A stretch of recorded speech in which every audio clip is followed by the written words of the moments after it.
Hello and welcome to Slow English. Yes, it's time for another story, read at a slower pace. Mr. Tung was a Suzhou man, very fond of playing broadsword, and a light-hearted, devil-may-care fellow who was often involving himself in trouble.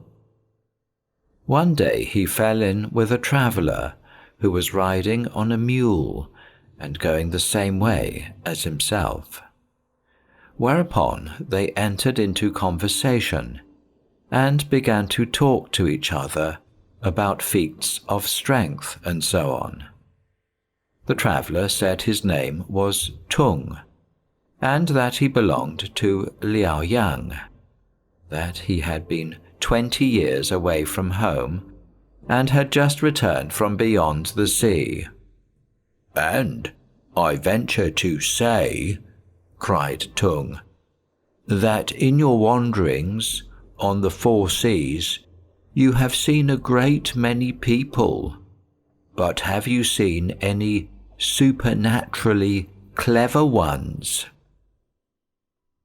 Tung asked him to what he alluded, and then Tung explained what his own particular hobby was, adding how much he would like to learn from them any tricks in the art of broadsword.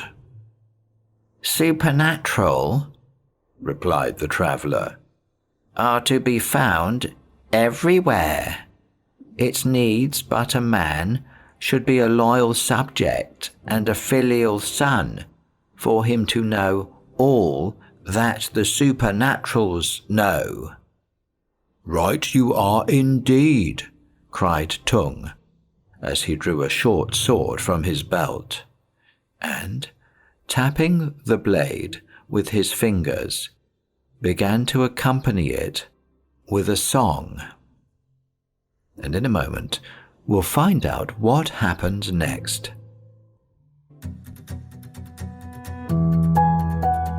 MI Radio. Hear it. Feel it. Love it. Now, here's the next part of our story. He then cut down a tree that was by the wayside to show Tung how sharp it was, at which Tung smoothed his beard and smiled, begging to be allowed to have a look at the weapon.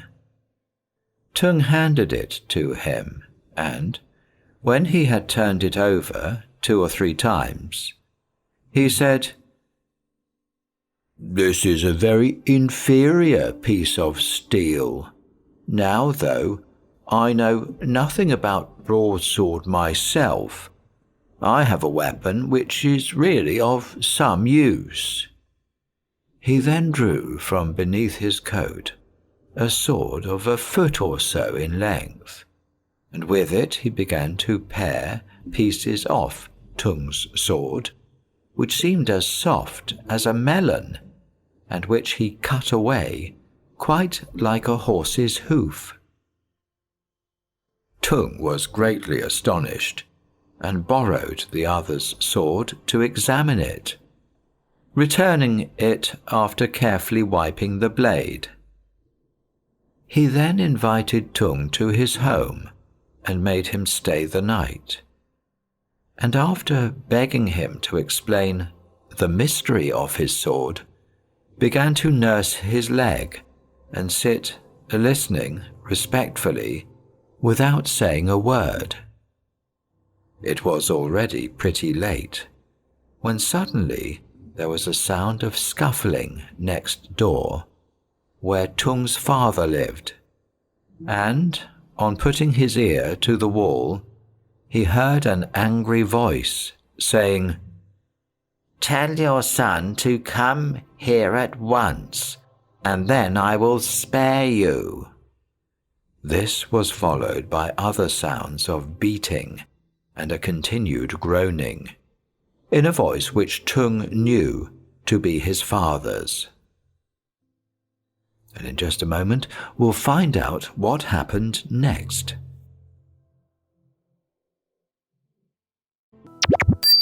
MI Radio.